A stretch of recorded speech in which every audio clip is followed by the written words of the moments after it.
आज की खबर में आप सभी का स्वागत है। तो चलिए बढ़ते हैं देश दुनिया की बड़ी खबरों की ओर। असुद्दीन ओवैसी से मोहम्मद अजहरुद्दीन तक खबर, फिर भी क्यों भारत पाकिस्तान क्रिकेट मैच पर खेल मंत्रालय का दखल नहीं। लोकसभा में गरजे पप्पू यादव, सुरक्षा नीतियों पर उठाए गंभीर सवाल, पहलगाम हमले पर पूछा ये सवाल। सांसद पप्पू यादव ने लोकसभा में रक्षा मंत्री राजनाथ सिंह से पाकिस्तान को चीन और अमेरिका से मिल रही सैन्य ताकत पर स्पष्टीकरण मांगा। कश्मीर में आतंकी हमलों पर भी सवाल उठाए हैं। ऑपरेशन सिंदूर पर बहस से पहले थरूर ने लिया चौंकाने वाला फैसला, अब कौन बनेगा विपक्ष की आवाज। आज संसद में ऑपरेशन सिंदूर पर बड़ी बहस होने वाली है, जिसमें विपक्ष सरकार से सवाल पूछेगा। कांग्रेस नेता शशि थरूर ने खुद को इस बहस से अलग कर लिया है। 22 अप्रैल को पहलगाम में हुए आतंकी हमले के बाद भारत सरकार ने यह ऑपरेशन सिंदूर शुरू किया था। विपक्ष की ओर से राहुल गांधी समेत कई नेता बहस में शामिल होंगे। ऑपरेशन महादेव चाइनीज माल ने फिर फंसाया, 96 दिन से छिपे थे पहलगाम के आतंकी, फिर कैसे आए सेना की नजर में, जाने एक एक बात। पहलगाम में खून की होली खेलने वाले आतंकियों को सेना ने ऑपरेशन महादेव में मार गिराया। लश्कर-ए-तैयबा का कमांडर हाशिम मूसा भी मारा गया। Chinese ultra radio communication system ने अहम भूमिका निभाई है। काशी में कांवड़ियों से कहा गया, अल्लाह अकबर बोलो, मुस्लिम बोले इस्लाम अपनाओ। मना करने पर पीटा विहीन नेता हिरासत में। मंडी में बादल फटने से 4 लोगों की मौत, भूस्खलन से मलबे में दबी 50 से ज्यादा गाड़ियाँ। मंडी जिले में भारी वर्षा और बादल फटने से तबाही हुई है, जिसमें 4 लोगों की मौत हो गई है। भूस्खलन से शहर की सड़कें बंद हो गई हैं, खासकर जेल रोड, जोनल अस्पताल मार्ग और सैंड क्षेत्र में भारी नुकसान हुआ है। कीरतपुर मनाली 4 लेन और पठानकोट मंडी राष्ट्रीय राजमार्ग भी बाधित है। मलबे में कई वाहन दब गए और बचाव कार्य जारी है। ईरान ने 12 दिनों के युद्ध में ही अमेरिका के थॉट की निकाली हवा, CNN की रिपोर्ट से बढ़ी ट्रंप प्रशासन की चिंता। ईरान इजरायल के बीच 12 दिन चले युद्ध में अमेरिका ने अपने थॉट मिसाइल इंटरसेप्टर का 25% हिस्सा खर्च कर दिया है। CNN की रिपोर्ट के मुताबिक अमेरिका ने 100-150 थॉट मिसाइलें दागी, जिससे भविष्य की मिसाइल रक्षा क्षमता पर गंभीर चिंताएं पैदा हो गई है। मैनचेस्टर टेस्ट के आखिरी दिन पाकिस्तान फैन ने ऐसी की हरकत, मच गया बवाल। भारत और इंग्लैंड के बीच मैनचेस्टर के ओल्ड ट्रैफर्ड में खेले गए चौथे टेस्ट मैच के दौरान एक पाकिस्तानी फैन के पाकिस्तान टीम की जर्सी पहनने को लेकर बवाल मच गया, जिसका वीडियो सोशल मीडिया पर वायरल हो रहा है। कांवड़ियों से भरी बस ट्रक से भिड़ी 18 श्रद्धालुओं ने दम तोड़ा।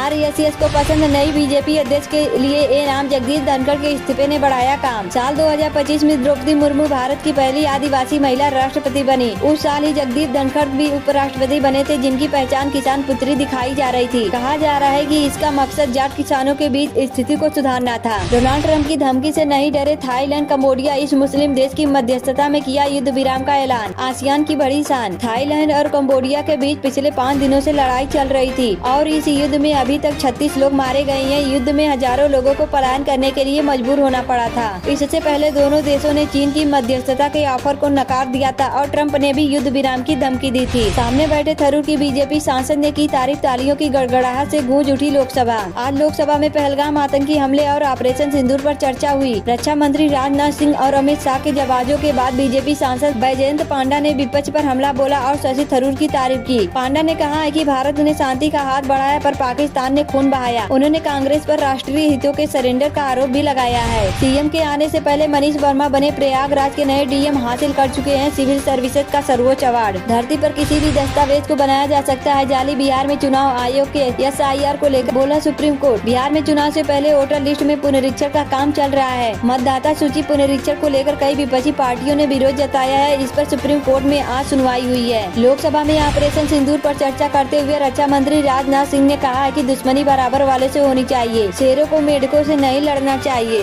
हम शेर हैं, शेर और मेढक में कोई समानता नहीं है। पाकिस्तान आकार, कद और ताकत में छोटा है। अलीगढ़ की नीट और इंजीनियरिंग की छात्राएं धर्मांतरण गिरोह के संपर्क में थी। आगरा पुलिस ने पूछताछ में जानकारियां निकलवाई हैं। युवती से गिरोह के खिलाफ बयान कराने के प्रयास हैं। छात्राओं को ट्विटर के जरिए अब्दुल रहमान से पहचान हुई। आतंकी के पास कहां से आई M4 कार्बाइन राइफल, जाने आतंक के अड्डे से क्या क्या हुआ बरामद। आतंकियों की पुष्टि होने पर अतिरिक्त बल को बुलाकर घेरा और सख्त किया गया ताकि आतंकी बचकर निकल न सके। खुद को घिरा देख आतंकियों ने फायरिंग कर भागने की कोशिश की, लेकिन जवानों ने जवाबी कार्रवाई कर उन्हें मुठभेड़ में उलझा लिया। विधायक और उनके समर्थकों ने मुझे कमरे में बंद करके पीटा, मंडी सचिव का आरोप। यूपी के मुरादाबाद मंडी समिति सचिव ने विधायक और उनके समर्थकों पर अतिक्रमण हटाने के विवाद कमरे में बंद कर मारपीट का आरोप लगाया। गाजीपुर ट्रिपल मर्डर की इनसाइड स्टोरी, खतौनी पर कुसुम के नाम से खौला खून, 2 मिनट में माँ बाप बहन को काट डाला। योगी आदित्यनाथ ने बनाया रिकॉर्ड, यूपी के लगातार सबसे लंबे कार्यकाल वाले मुख्यमंत्री बने। योगी आदित्यनाथ ने स्वर्गीय मुलायम सिंह यादव और ND तिवारी के साथ ही मायावती और अखिलेश यादव जैसे नेताओं को पीछे छोड़ दिया है। योगी आदित्यनाथ ने स्वर्गीय नारायण दत्त तिवारी का 37 वर्ष पुराना रिकॉर्ड तोड़ दिया है, जो अविभाजित उत्तर प्रदेश में दूसरी बार मुख्यमंत्री बने थे। गाजा में भुखमरी को लेकर ट्रंप ने खारिज किया नेतन्याहू का दावा, कहा इसे झुठला नहीं सकते। ट्रंप ने कहा है कि गाजा में जो हालात है वो दिखते हैं, बच्चों की हालत देखी है आपने, वो सचमुच भुखमरी है, आप इसे झूठा साबित नहीं कर सकते हैं। ट्रंप ने कहा कि अमेरिका गाजा में खाद्य सहायता भेजेगा और यह सुनिश्चित करेगा कि मानवीय सहायता वितरण में कोई रुकावट न आए।